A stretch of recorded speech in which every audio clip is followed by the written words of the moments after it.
Baba, katika jina lako Yesu Kristo, ninakushukuru Mungu wangu kwa sababu wewe ni Mungu unayeweza. Baba, wewe ni Mungu mwenye upendo, Mungu mkuu, Mungu mwenye uweza. Tazama Mungu, ulikuwa namna ya Mungu kule mbinguni, lakini ukasema ya kwamba kule kufanana na Mungu sio kitu cha kujishikamana nacho.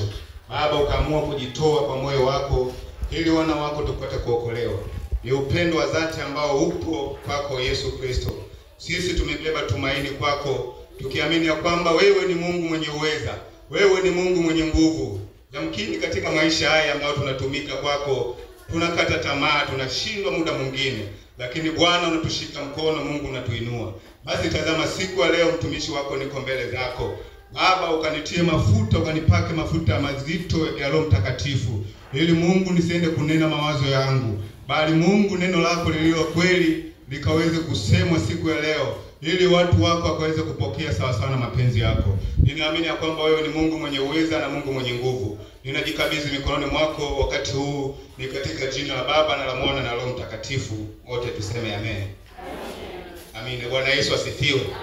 Amen. Basi naomba tufungue kitabu cha Warumi.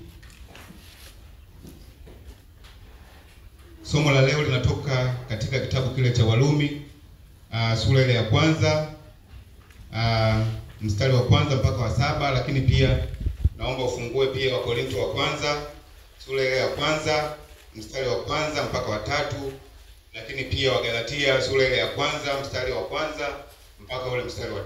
Bwana Yesu asifiwe sana.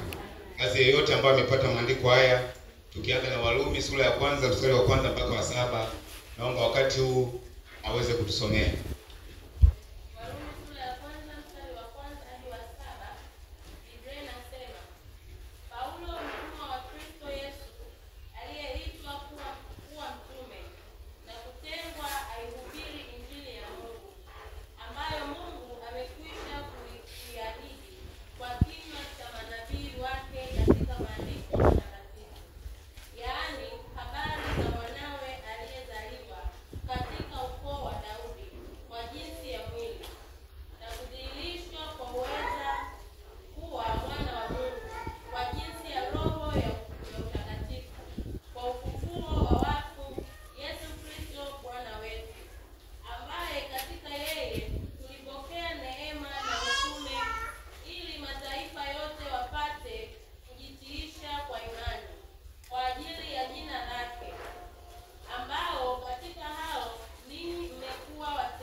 Yeye naomba tusome Wakorintho wa kwanza sura ya kwanza mstari wa kwanza mpaka wa 3.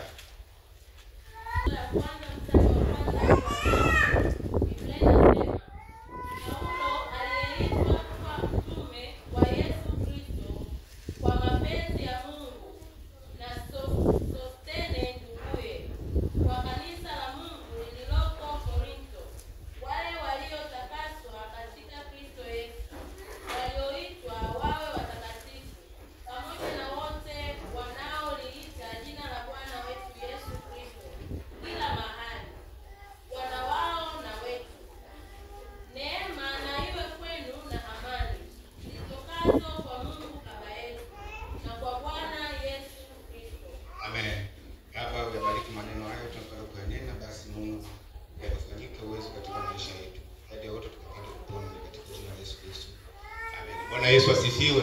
Haleluya. Bwana Yesu asifiwe. Mtu wa Mungu, ninao ujumbe ambao naweza kuzungumza na wewe siku ya leo. Tumesoma kuhusiana na habari za Paulo. Na maandiko haya ambayo nimeyatoa hapa au ambayo tumeyasoma yako mengi.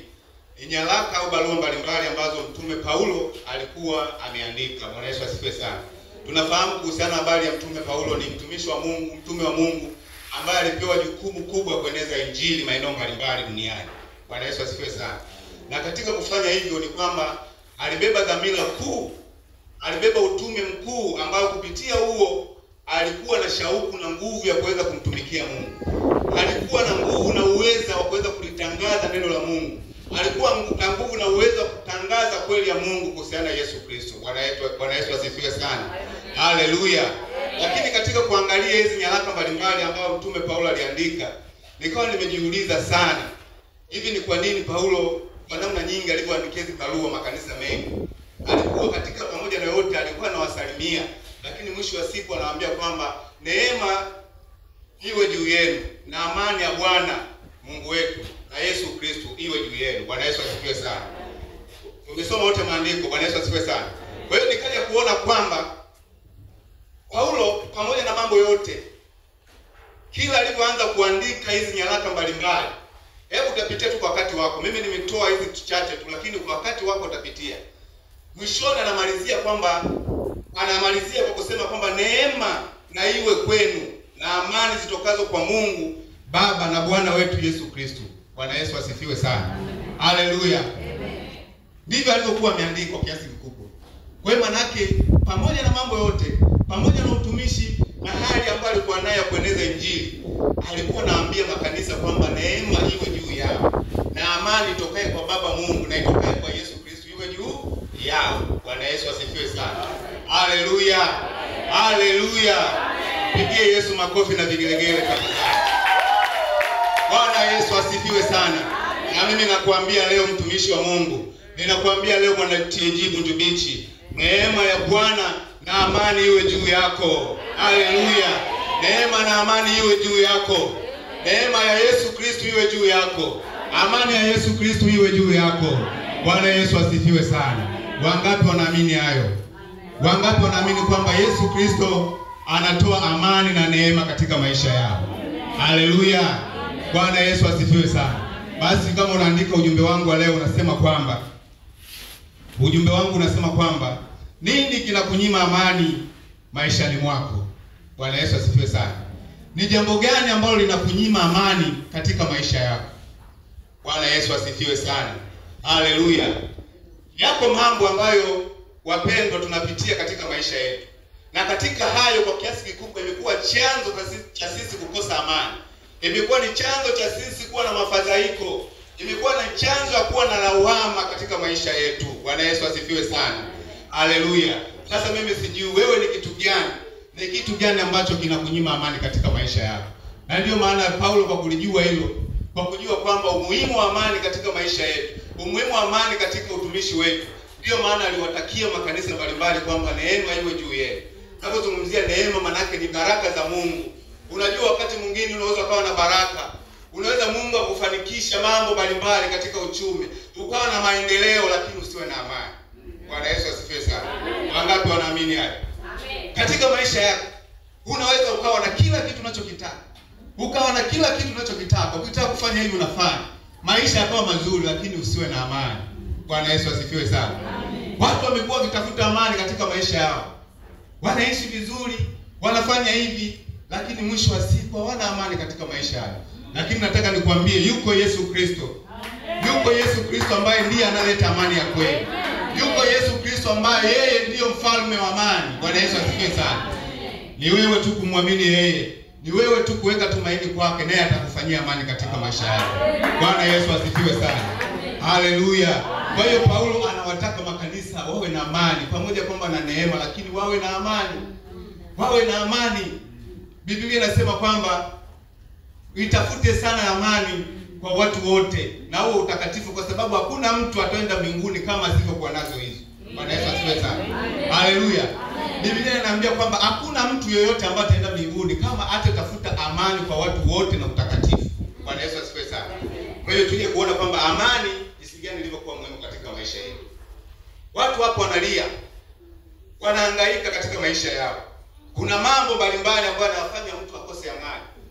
Kuna migogoro katika familia ambayo inafanya watu wakose amani. Kwenye familia watu hawaishi vizuri, watu wanagombana katika familia, mambo hayaendi katika familia, uchumi unakuwa mgumu katika familia. Kila ndio lifanya mambo hayaendi katika familia. Watu wanakosa amani. Bwana Yesu asifiwe sana. Amen. Watu katika familia ndoa zao haziendi vizuri, wanakosa amani. Bwana Yesu asifiwe sana. Mtu alikuwa na tumaini kwamba sasa katika maisha yangu nimepata pumziko, nimepata hiki, nimepata ndoa yangu, nimepata maisha sasa, lakini mwisho wa siku amani ikatoweka. Bwana Yesu asifiwe sana. Amani ikatoweka. Haleluya, watumishi wa Mungu. Bwana Yesu asifiwe. Lakini mimi nikwambie asubuhi ya leo, yupo Yesu Kristo ambaye tunamtumikia katika maisha yetu. Yuko Yesu Kristo ambaye ndio tumaini letu, mtu wa Mungu. Pamoja na mambo yote, yuko Yesu Kristo. Wala usikate tamaa. Yesu Kristo anaweza. Yesu Kristo ana nguvu. Yesu Kristo atakuwezesha katika maisha yako. Bwana Yesu asifiwe sana. Katika familia ambayo wanahangaika, hamna amani. Watu wanapigana. Tukiangalia ndugu zetu hapo Kongo, watu wanapigana, amani imetoweka. Bwana Yesu asifiwe sana. Amani pia katika taifa inaweza ikatoweka. Pakiwa na amani, hamna shughuli ya kufanya. Pakiwa na migogoro, kutokuwa na amani, hamna chochote ambacho kitaendelea vizuri. Bwana Yesu asifiwe sana. Haleluya. Kwa hiyo yapo mambo mengi, mtu wa Mungu, ambayo sisi anaweza kutukosesha amani, au anaweza kukosesha amani katika maisha yako. Nimesema mimi sijui wewe ni kitu gani ambacho kinakunyima amani katika maisha yako, lakini ninachojua tu, hata kama umekosa amani, ni swala la muda tu. Bwana Yesu asifiwe sana. Ni swala la muda tu. Ni kwamba huyu Yesu ambaye unamtumikia katika maisha yako atakuwezesha tena.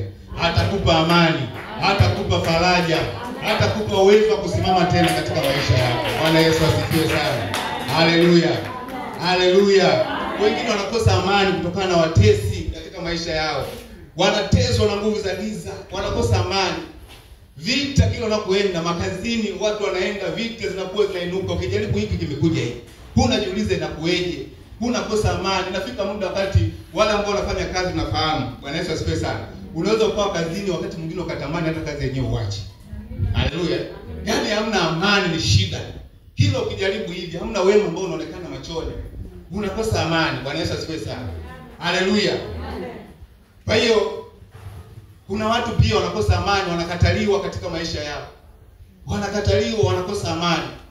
Kwa hiyo amani ni kitu cha muhimu katika maisha, lakini kikitoweka ni shida ndipo zinapoingia. Matatizo ndipo yanapoingia. Kuna mtu mmoja kule maeneo ambayo nakaa. Yule mtu amekuja, ni shemeji na rafiki yangu. Alikuwa amekuja anashikia moyo na muuma. Anateseka, analia moyo. Wakamchukua kampeleka Lakinisia. Wamempima, madaktari wamehangaika, wamepima. Wakasema huyu, hili tatizo ambalo analo hamna kitu kingine, ni mawazo, kukosa amani. Bwana Yesu asifiwe sana. Ni mawazo ambayo alikuwa na maisha yake. Inaonekana ni mtu ambaye amepitia stress nyingi. Amekosa amani katika maisha yake, mpekee tatizo hili. Bwana Yesu asifiwe sana. Madaktari walisema vile, kwa kweli wakamhoji yule mtu, maisha yako ilikoje huko ulikotokea? Anasema mimi sina wazazi, nilikaa na mjomba na shangazi yangu sijui. Lakini nilikuwa nanyanyasika, nateswa, maisha yalikuwa magumu. Kila nikifanya mambo yaeleweki. Kwa hiyo nikakosa amani, nilikuwa ni mtu wa mawazo. Nilikuwa ni mtu wa fadhaa kila kukicha katika maisha yangu. Bwana Yesu asifiwe sana. Nataka nikwambie jinsi gani mtu ukikosa amani, jinsi maisha yanavyoenda. Lakini kinyume chake ni kweli kwamba ukiwa na amani ni furaha katika maisha yako. Bwana Yesu asifiwe sana. Ukiwa na amani ni furaha katika maisha yako. Na ukiwa na furaha, maana yake maisha yako utajisikia vizuri, utamwabudu Mungu vizuri, utaenda vizuri katika matumaini yako. Bwana Yesu asifiwe sana. Haleluya. Bwana Yesu asifiwe sana. Methali sura ya 15 mstari wa 13. Biblia inasema kwamba Bwana Yesu asifiwe sana. Nadhani umepata maandiko. Methali sura ya 15 mstari wa 13. Amen.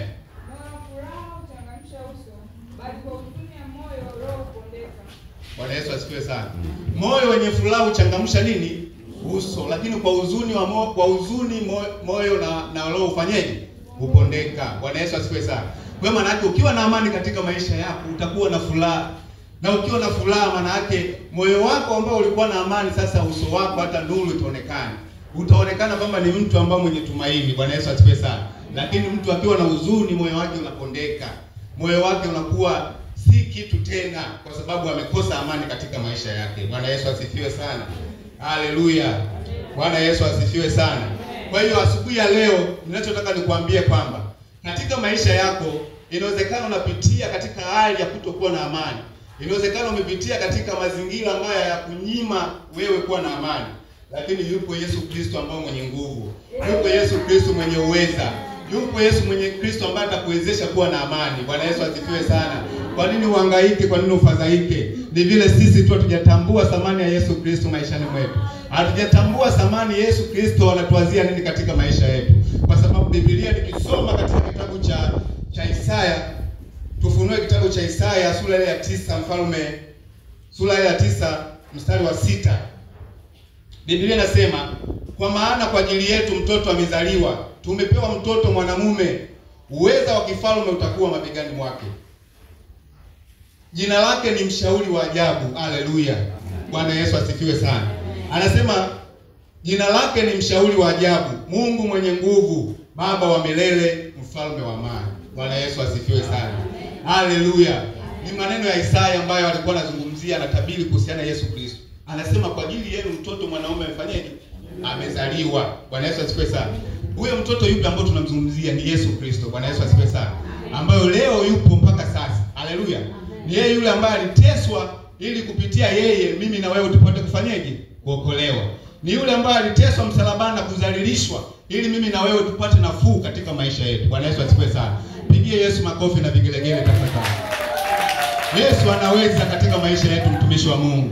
Yesu ana nguvu katika maisha yetu, mtumishi wa Mungu. Bwana Yesu asifiwe sana. Huyu mtu ambaye Isaya anamtabiri kwamba kwa ajili yenu mtoto amezaliwa mwanamume, anasema kwamba uwezo wa kifalme utakuwa mabegani mwake. Lakini anasema jina lake ni mshauri wa ajabu. Bwana Yesu asifiwe sana. Kwa nini ukose amani kwa sababu wakati mfalme wa ajabu yupo katika maisha yako?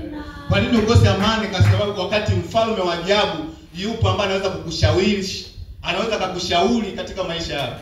Unajua unaweza kukosa amani ukaanza kuhangaika kutafuta washauri. Bwana Yesu asifiwe sana. Ukasema mimi nyumbani familia yangu imekuwa hiki na hiki, utafuta washauri. Lakini mwisho wa siku ukategemea kwamba utapata amani, lakini mwisho wa siku inakuwa ni mwanzo wa kupata kilio. Bwana Yesu asifiwe sana. Sio kila mtu ambaye unaweza kumwomba ushauri. Sio kila mtu ambaye unaweza kusimama kwa mambo ushauri ukafikiri kwamba kupitia yeye ataleta amani katika maisha yako. Of course wapo watu ambao wanaweza kusimama na wewe wakakutia moyo, wakakuwezesha, wakakutia moyo kwamba utaweza kwa ile ambayo unalipitia. Lakini ninachokuambia, mshauri wa mwisho, mfalme wa falme ambaye anaweza kukupa amani, mfalme ambaye anaweza kukushauri akakupa amani ni Yesu Kristo. Bwana Yesu asifiwe sana. Haleluya. Bwana Yesu asifiwe. Kwa hiyo anasema kwamba Mungu mwenye nguvu, Baba wa milele, mfalme wa amani. Mfalme wa nini? Wa amani. Wapo wafalme wengi sana, lakini yuko mfalme mmoja wa amani katika maisha yako. Unaweza kuhangaika huku na kule, lakini muangalie Yesu tu msalabani. Bwana Yesu asifiwe sana. Usije kuhangaika ukasema leo nimesikia huku kuna mtu fulani anafanya hivi, ngoja niende. Hapana. Kwa nini uhangaike? Kwa nini uhangaike wakati Yesu yupo? Bwana Yesu asifiwe sana. Kwa nini uhangaike wakati Yesu yupo? Na yeye anasema kwamba ndiye mfalme wa amani. Kwa nini? Bwana Yesu asifiwe sana. Haleluya. Lakini pia kusoma Yohana sura ile ya 14 mstari wa 27. Yohana 14 mstari wa 27. Biblia nasema kwamba amani na waachieni, amani yangu nawapa. Niwapavyo mimi sio kama ulimwengu utoavyo. Msifadhaike mioyoni mwenu wala msiwe na woga mioyoni mwenu. Bwana Yesu asifiwe sana. Haleluya. Kwa hiyo anasema alikuwa maneno ya Yesu, anawaambia wanafunzi wake kwamba amani anayotoa yeye sio sawa na ulimwengu ufanyaje utoao. Amani atoayo Yesu Kristo, amani atoayo Yesu Kristo ni amani kuu sana katika maisha yetu. Bwana Yesu asifiwe sana. Na sio sawa ulimwengu ambao unatoa. Sio sawa mtu ambaye anaweza kukupa akakuelekeza hivi, mwisho wa siku hamna kitu ambacho utakipata. Bwana Yesu asifiwe sana. Wako watu ambao anaweza akasema kwamba nitakupa amani, labda fanya hivi. Ukafikiria kwenda kwa mganga wa kienyeji, ukafikiria kwenda wapi, ukafikiri kwamba utapata amani. Hapana. Ni Yesu Kristo tu ndiye anayotoa amani katika maisha yetu. Bwana Yesu asifiwe sana. Ni Yesu Kristo tu ndiye analeta amani katika maisha yetu. Ni vile tu kwamba hatujatambua watu wa Mungu. Ni kwamba vile tu hatujatambua. Unajua wakati mwingine kwa kweli unawaza inakueje kwamba mimi natumika kwa Mungu lakini katika maisha yangu hiki kinaninyima amani. Unawaza sana katika maisha yako. Unawaza, sio ni jambo ambalo nataka nikwambie mpendo. Inawezekana yamkini wakati mwingine tumjui vizuri Yesu ambao tunamtumikia. Bwana Yesu asifiwe sana. Mimi ninachofikiri na ninachoona, inawezekana wakati mwingine bado tunamtambua Yesu ambao tunamtumikia. Bwana Yesu asifiwe sana. Kwa sababu kama amesema kwamba ni mfalme wa amani. Kwa nini mtu anafika wakati anakata tamaa? Na anasema kwamba amani nitoayo mimi sio sawa na ulimwengu utoavyo. Bwana Yesu asifiwe sana. Lakini mwishoni anasema kwamba msifadhaike mioyoni mwenu, wala msiwe na woga. Bwana Yesu asifiwe sana. Unajua mtu akikosa amani wakati mwingine woga unakisiri. Hata wewe kabisa hawezi kufanya hivi. Ni kwamba vile tunampa limit Mwenyezi Mungu. Tunampa limit Yesu Kristo kwamba hawezi kufanya hivyo. Kwa sababu kama tungekuwa tunamwamini kweli kwamba anaweza kuleta amani katika maisha yako, basi tungeweka tumaini kwake na kumsihi yeye kwamba katika hili Bwana, nilikutumaini wewe, nilisimama na wewe katika maisha yangu. Ninasimama pamoja na wewe ili unipe amani katika maisha yangu. Bwana Yesu asifiwe sana. Haleluya. Vikwazo ndivyo vinavyosababisha mtu, au ndivyo vinavyosababisha tusimwone Mungu wakati mwingine. Unajipangia wewe. Yaani Mungu anakuambia hivi, wewe unawaza vingine na uoga unakuja juu. Bwana Yesu asifiwe sana. Uoga unakuja unaanza kutawala kwamba hapana, haiwezekani. Basi it's over. Imeshakwisha. Yaani ukishaweka hivyo kwamba unakuta mtu anaomba, Baba katika jina la Yesu, nisaidie Mungu wangu, nisaidie Mungu, ninapita hili, Baba niwezeshe, Mungu niwezeshe. Akili inakuja hii huwezi ukatoboa. Wewe huwezi ukatoboa hili. Shetani anakuambia, anakuja tu anakuambia hili wewe huwezi kutoka. Hivyo unafikiri masiala Unafikiri masiala Bwana Yesu asifiwe sana.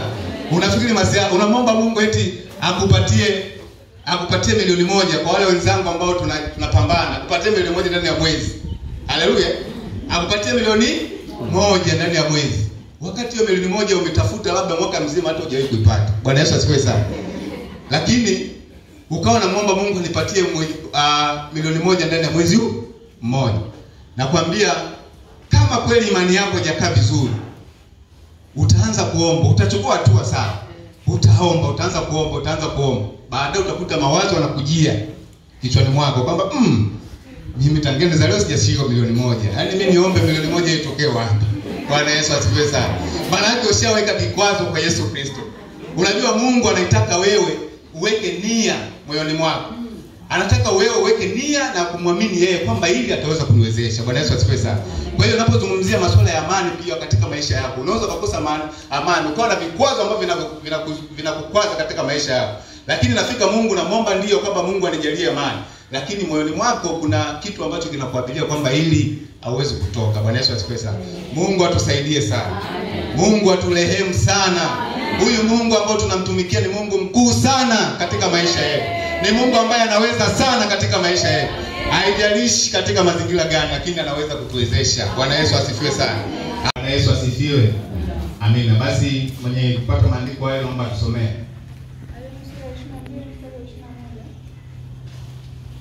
Biblia inasema, "Mjue sana Mungu ili uwe na amani, ndivyo mema yatakavyokujia." Bwana Yesu asifiwe sana. Haleluya. Mtumishi wa Mungu Ayubu alipitia katika mazingira magumu sana wapendwa. Wote tunafahamu. Alipitia maisha magumu sana, lakini Mungu anatuambia kwamba mjue sana nani? Mungu. Bwana Yesu asifiwe sana. Anasema mjue sana Mungu ili uwe na nini? Na amani. Na ukishakuwa amani, mema anafanyaje? Yanakujia. Bwana Yesu asifiwe sana. Haleluya. Kwa hiyo nini cha kufanya katika maisha yetu? Niwapenda jambo la msingi kabisa ni kumjua sana Mungu katika maisha yetu. Ni kumjua sana Mungu katika maisha yetu. Ni kumjua sana Mungu katika utumishi wetu. Bwana Yesu asifiwe sana. Napozungumzia kumjua Mungu sio kujua tu habari za Yesu kwamba yuko Yesu. Bwana Yesu asifiwe sana. Au kujua tu kwamba yuko Mungu, lakini ni kutafuta uso wa Mungu na kutambua kwamba Mungu anaweza. Bwana Yesu asifiwe sana. Haleluya. Anasema ukimjua sana Mungu katika maisha yako, amani itakuwa juu yako. Bwana Yesu asifiwe sana. Kwa hiyo mtu wa Mungu, tafuta sana kumjua Mungu. Tafuta sana kumuelewa Yesu Kristo ni nani katika maisha yako. Tafuta sana kutambua Mungu ni nani, ambeba kusudi gani katika maisha yako. Amen. Ndipo amani itakapokujia katika maisha yako. Lakini pamoja na anasema kwamba na mema pia atakuja katika maisha yako. Haleluya. Bwana Yesu asifiwe sana. Kwa hiyo jambo la muhimu la msingi sana la kufanya katika maisha yako pindi unapoona kwamba una misukosuko, una shida mbali. Nimesema mimi sijui nini kinakunyima amani katika maisha yako. Sijajua wewe kitu gani ambacho kinakunyima amani katika maisha yako. Lakini ninachoamini kwamba kimtafuta sana Mungu katika maisha yako, amani itakuwa juu yako, lakini pia na baraka nyingi zitakuwa katika maisha yako. Bwana Yesu asifiwe sana. Jambo la pili, muombe Mungu hekima na ufahamu. Muombe Mungu hekima na ufahamu. Bwana Yesu asifiwe sana. Muombe Mungu hekima na nini? Na ufahamu.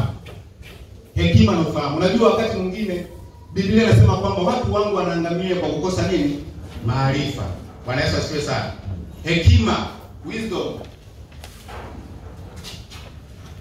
Muombe Mungu sana kujalia hekima katika maisha yako na ufahamu, kwa sababu Mungu akikuwezesha hayo, utaweza kukabili changamoto zako ambazo unazipitia. Utaweza kukabili mambo mbalimbali ambayo unakupitia katika maisha yako. Bwana Yesu asifiwe sana. Wapo watu wengi sana kwenye Biblia ambao Mungu alijaliwa hekima na ufahamu, na walipopita katika mambo mengi lakini hawakuogopa, hawakuteteleka. Walisimama juu ya Mungu, wakatembea pamoja na Mungu, na mwisho wa siku Mungu akawafanyia makuu sana katika maisha yao. Bwana Yesu asifiwe sana. Huko mfano mzuri wa Yusufu. Tunafahamu habari za Yusufu. Ni mtu ambaye alikuwa anasimama katika tumaini la Mungu. Bwana Yesu asifiwe sana. Ni mtu ambaye alikuwa afadhaishwi kwa sababu alijua Mungu ambaye anaye katika maisha yake ni nani. Hata ndugu zake walivyomkataa, lakini yeye alijua kwamba amebeba kitu gani ambacho Mungu ndicho amekiweka iweze kutimiliza. Amina. Na wakati mwingine alipoambia ndugu zake wakuelewa, anawaambia kuhusiana na ndoto, wanaanza kumwambia kwamba wanamfikiria vibaya kwamba huyu mtu vipi anataka kuja kutawala sisi. Mpaka wanamuita kwamba wewe bwana ndoto. Ndipo wanapanga mipango mbalimbali ya kuweza kumuuza ndugu yao, ya kuweza kumteketeza ndugu yao. Lakini Yusufu pamoja na hayo hakukata tamaa. Alisimama pamoja na Mungu. Alijua ya kwamba Mungu anamtumikia ni mkuu sana katika maisha yake. Ni yule Mungu ambaye alisema kwamba pamoja na hayo yote natembea pamoja na Mungu. Na bila shaka alikuwa na amani Yusufu. Haleluya. Ni kwa sababu alikuwa na hekima na ufahamu. Bwana Yesu asifiwe sana. Biblia inaambia hata Yusufu wakati ule ameingia katika nyumba ya Potifa alipotumika, tumeona habari zake, anatengenezwa mazingira ya kuweza kufanya mambo ambayo sio mazuri, lakini Yusufu bado alisimama na nani? Na Mungu. Maana alipewa hekima na ufahamu. Alijua thamani yake ni nani. Bwana Yesu asifiwe sana. Tunaona Yusufu mpaka anaingia gerezani, anasema kwamba Yusufu bado akaendelea kupata kibali. Ameingia gerezani, mkuu wa magereza kule Misri anapewa Yusufu kama ndio mtu wa kusimamia wenzao. Na mle ndani naambiwa walikuwa watu ambao walikuwa na hudumu ikulu kwa Farao. Ambao alikuwa mnyoshaji, mkuu wa waonyeshaji na mkuu wa ukani. Bwana Yesu asifiwe sana. Hao watu walikuwa wanaota ndoto, tunafahamu hizo habari zao, lakini pia mfalme au Farao naye alikuwa ameweza kuota ndoto. Bwana Yesu asifiwe sana. Na ile ndoto kwa sababu Yusufu aliweza kutafsiri ndoto za wenzake, watu yule mkuu wa waonyeshaji alipata nafasi ya kurudi ikulu kwa Farao. Alimwambia Farao, hii ndoto uliyoota, yuko mtu ambaye mimi aliweza kunitafsiria ndoto kama hii nikiwa gerezani. Bwana Yesu asifiwe sana.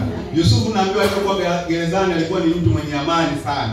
Wakati mwingine alikuwa anaingia mule, alikuwa anakuwa waonyeshaji na wakuu wa ukaji, walipokuwa wanaota ndoto hawajui, hawana majibu, wakafadhaika. Yusufu anapita, kwa nini unafadhaika? Yuko gerezani mtu wa Mungu. Bwana Yesu asifiwe sana. Na mimi nakwambia leo, kwa nini unafadhaika katika maisha yako? Kwa nini unakosa amani katika maisha yako? Kwa nini? Wakati Mungu yupo. Bwana Yesu asifiwe sana. Haleluya. Yusufu tunaona anapata kibali. Na mara mwisho wa siku aliweza kutafsiri ile ndoto. Farao anamwambia kwamba tupate wapi mtu mwenye akili kama mwenye hekima kama huyu. Bwana Yesu asifiwe sana. Kumbe Yusufu alikuwa ni mtu mwenye akili na ufahamu na hekima. Haleluya. Ile ndoto iliyotafsiriwa, unajua alimwambia kabisa iko miaka 7 ya shibe. Baadaye itakuja miaka 7 ya njaa. Kwa hiyo inabidi mtafute mtu mwenye akili na ufahamu ambaye atakusanya watu wasimamie, waanze kukusanya chakula kwa ajili ya akiba kwa miaka yenye njaa. Bwana Yesu asifiwe sana. Lakini Farao akamwambia tupate wapi mtu kama huyu ambaye roho ya Mungu iko ndani yake. Bwana Yesu asifiwe sana. Mwenye hekima. Haleluya. Mwenye hekima. Bwana Yesu asifiwe sana. Yusufu pamoja na mambo yote tumeona, Mungu aliweza kumbariki. Alisimama katika tumaini la kweli, hakuweza kukata tamaa, hakutikisika kwa namna yoyote. Hata kama alikuwa anapitia katika magumu sawa, lakini Mungu aliyomwamini alimpa majibu katika maisha yake. Na baadaye tunaona Yusufu anapandishwa kuwa waziri Misri. Bwana Yesu asifiwe sana. Haleluya. Nini kinakunyima amani katika maisha yako mpendwa wa Mungu? Ni kitu gani ambacho kinakuumiza katika jina la Yesu Kristo? Ni kitu gani ambacho kinakuumiza katika maisha yako? Yuko Yesu Kristo hata leo anaweza kukusaidia. Yuko Mungu mwenye nguvu anaweza kukusaidia. Iko mifano mingi mtu wa Mungu. Tunakumbuka habari za kina Danieli. Bwana Yesu asifiwe sana. Walipoenda kuchukuliwa Yerusalemu. Bwana Yesu asifiwe sana. Wametekwa kwenda Babeli wamishoni. Lakini mfalme Nebukadneza anawaambia kwamba katika taifa hilo la Israeli nichagulieni kabila ambazo ni watu wa Mungu, ni watu wenye hekima na ufahamu. Vijana wasiokuwa na mawaa. Bwana Yesu asifiwe sana. Vijana wasiokuwa na nini? Na mawaa. Ndipo akina Daniel, Meshaki, Shadraka na Abednego wakachaguliwa. Bwana Yesu asifiwe sana. Anasema kwamba Mungu aliwajalia akili, ufahamu na uwezo. Bwana Yesu asifiwe sana. Na hata walipochukuliwa, walipofika katika mazingira mbalimbali hawakuweza kusimama kinyume na penzi la Mungu. Bwana Yesu asifiwe sana. Katika mazingira yote ambayo walikuwa wanapita, hawakuweza kusimama kinyume na mapenzi ya Mungu kwa sababu walimwamini kwamba Mungu anamtumikia ni mkuu sana. Bwana Yesu asifiwe sana. Mambo gani ambayo wewe yanakunyima amani katika maisha yako?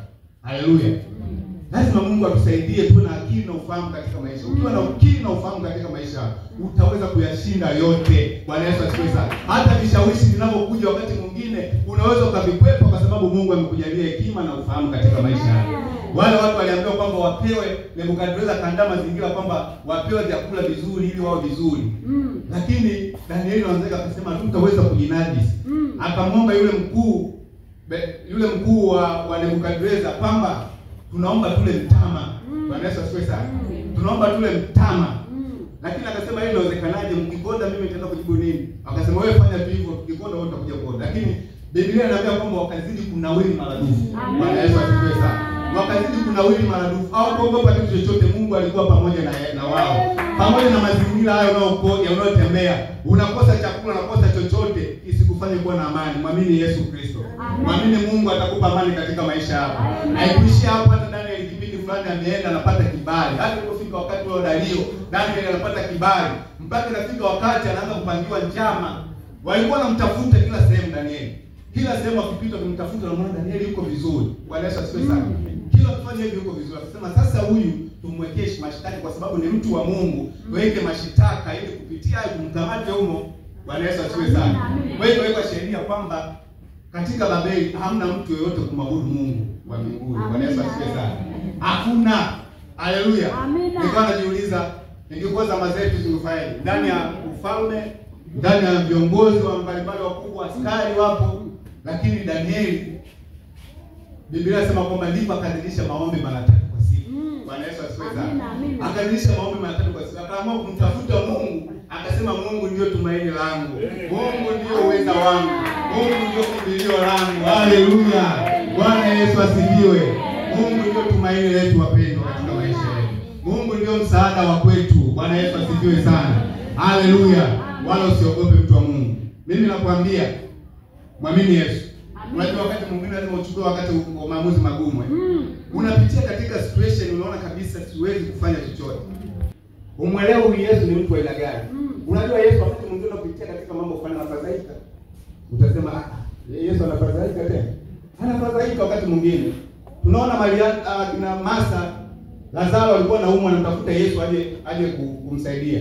Lakini Yesu anapanga safari ile Uyahudi. Bwana Yesu asifiwe sana. Anapanga safari. Watu wanajiuliza sasa ina kweli. Lakini baadaye unakuta Lazaro amekufa. Na Martha anaenda kwa Yesu analalamika, anakuambia Bwana kama ungalikuwepo huyu asingefanyaje? Asingekufa. Lakini Yesu anasema angalia na ukoo moyoni mwake. Bwana Yesu asifiwe sana. Anamuuliza Martha, sikuambia kwamba ukiamini utaona utukufu wa Mungu? Bwana Yesu asifiwe sana. Haleluya. Ni kwa sababu gani tunakosa tumaini juu ya Yesu Kristo ambao tunamtumikia? Bwana Yesu asifiwe sana. Yesu apendi wakati mwingine tunakosa tumaini juu ambao tunamtumikia. Na anachotaka uchukue hatua katika maisha yako. Maisha ya wokovu wakati mwingine inabidi usimame mwenyewe katika maisha yako. Ya kuona kwamba bila kusimama hivi nikamwita Yesu mwenyewe siwezi kupata msaada. Ni kweli unaweza kuombea watumishi wa Mungu wakakuwezesha ukasaidiwa, lakini wakati mwingine unajiuliza kwa nini huyo mtu kila siku anaombewa lile na bado shida iko pale kwa nini? Lazima uchukue hatua. Bwana Yesu asifiwe sana. Amen. Jambo lingine nikielekea kumaliza, jambo lingine ambalo nini cha kufanya ili Mungu aweze kuwa na amani katika maisha yako. Shika neno la Mungu. Shika neno la Mungu. Bwana Yesu asifiwe sana. Shika neno la nini? La Mungu. Bwana Yesu asifiwe sana. Naomba mtu anisomee Methali sura ya 3 mstari wa 1 mpaka wa 2. Mstari wa 1 hadi wa 2. Biblia inasema, mwanangu, usisahau sheria yangu, bali moyo wako uzishike amri zangu, maana zitakuongezea wingi wa siku na miaka ya uzima na amani. Bwana Yesu asifiwe sana. Shika sheria yangu, zitakuongezea wingi wa siku, lakini nazungumzia mwishoni kule na nini? Na amani. Bwana Yesu asifiwe sana. Kwa hiyo njia mojawapo ya kuwa na amani katika maisha yako, tumaini katika sheria ya Mungu. Soma sana neno la Mungu katika maisha yako. Bwana Yesu asifiwe sana. Pasipokuwa na neno la Mungu tunaweza kuyumba sana katika maisha yako. Bwana Yesu asifiwe sana. Je, unapokosa amani, unao kifungu chochote cha kusimama kwamba kupitia hiko kitakuinua tena ukaweza kusimama ukasema kwamba pamoja na hili Mungu ataniwezesha? Unayo katika maisha yako. Bwana Yesu asifiwe sana. Au ndio ukikosa tu amani ni mwendo tu wa kuanza kulalamika, wa kuanza kufanya hivi na kila mtu anamwambia. Bwana Yesu asifiwe sana. Shika sana sheria ya Mungu. Shika sana neno la Mungu. Bwana Yesu asifiwe sana. Na Mungu wa mbinguni atakupa amani katika maisha yako. Mungu wa mbinguni atakuwezesha katika maisha yako. Bwana Yesu asifiwe sana. Haleluya. Lakini Mungu, Biblia inasema pia wana amani sana waipendayo sheria nani? Ya Bwana. Wala hamna kitu cha kufanyaje? Cha kuwaza. Bwana Yesu asifiwe sana. Leo hii mpendo, ukiambiwa watu hapa kidogo tu hivi, unaona sasa haya fanya mambo yako, mimi natoka sasa. Bwana Yesu asifiwe sana. Kosa amani kabisa. Mpendo amekukosea kidogo tu, labda katika huduma, katika nini, unazila, unaacha kabisa. Lakini Biblia inatuambia kwamba wana amani sana waipendao sheria ya Bwana. Wala hamna lolote ambalo linafanyaje? Linawakwaza. Wanakuwa na amani. Wanajua kwamba hili limetokea, huyu binadamu amekosea. Au nimeambiwa kweli, basi na mimi nikae vizuri. Bwana Yesu asifiwe sana. Haleluya. Bwana Yesu asifiwe sana. Lakini jambo la mwisho la kufanya ni kuwa mtu ulionyooka. Ni kuwa mtu ambao umenyooka katika Mungu. Bwana Yesu asifiwe sana. Lazima tuwe watu ambao tumenyooka katika Bwana. Tusipinde pinde. Lazima tuwe watu ambao tumefanyaje? Tumenyooka. Naomba tusome Zaburi ile 37 mstari wa 37.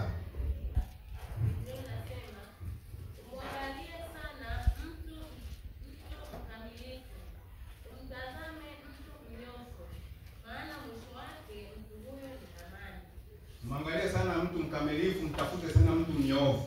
Maana mtu huyo mwisho wake ni nini? Ni amani. Bwana Yesu asifiwe sana. Lazima tuwe wakamilifu, lazima tuwe watakatifu katika maisha yetu. Wakati mwingine tunakosa amani wapendwa kwa sababu hatujanyoka. Bwana Yesu asifiwe sana. Yapo mambo mabaya ambayo tunafanya katika maisha yetu, na kupitia hiyo chanzo cha kukosa amani. Kwa hiyo Biblia hapa mtunga Zaburi anatuambia kabisa waangalie mtu ambaye mnyofu na mkamilifu. Maana yake mwisho wake mtu huyo ni nini? Ni amani. Bwana Yesu asifiwe sana. Wewe ni kitu gani ambacho kinakunyima amani katika maisha yako? Yuko Yesu Kristo ambaye atakupa amani. Binadamu hawataweza kukupa amani, lakini Mungu tu ambaye atakuwezesha katika maisha yako. Haleluya. Bwana Yesu asifiwe. Haleluya. Bwana Yesu asifiwe. Haleluya. Amen. Basi mtu wa Mungu, naomba kupitia neno hili chukua hatua ya imani katika maisha yako. Chukua, mimi sijui katika maisha yako. Unajua mtu mwingine unaweza kumuona kanisani amekuja hapa. Ukamwona, unajua kuna furaha ya kuigiza pia. Kuna furaha ya kuigiza. Bwana Yesu asifiwe sana. Mtu anakuja hapa, unaona kuchangamkia, anafanya hivi, lakini ukiingia ndani yake ukaona mambo ambayo anayo katika moyo wake, utakuta mtu hana amani kabisa. Lakini nakwambia chukua hatua katika maisha yako. Mwamini Yesu Kristo, atakusaidia, atakupa amani katika maisha yako. Bwana Yesu asifiwe sana. Atakuwezesha katika mapito yako ambayo unapitia. Haleluya. Bwana Yesu asifiwe sana. Basi watu wa Mungu, mbarikiwe sana na Mungu awabariki. Na maombi yangu kwamba Mungu atuwezeshe tuwe na amani katika maisha yetu. Kila mmoja awe na furaha katika hii safari ya kwenda mbinguni. Wote tunaelekea safari moja. Bwana Yesu asifiwe sana. Asifiwe sana. Kwa hiyo na wewe pia hakikisha katika maisha yako usiwe chanzo na sababu cha kumkosesha mwenzako amani. Bwana Yesu asifiwe sana. Usiwe na chanzo. Japokuwa tumesema kwamba wana amani sana waipendayo sheria ya Bwana, wala hamna la kuwakwaza, lakini isiwe sasa fimbo ya kusema siri neno lipoona kwazika nini. Hapana. Bwana Yesu asifiwe sana. Haleluya. Bwana Yesu asifiwe sana. Amina. Basi asante sana na Mungu awabariki.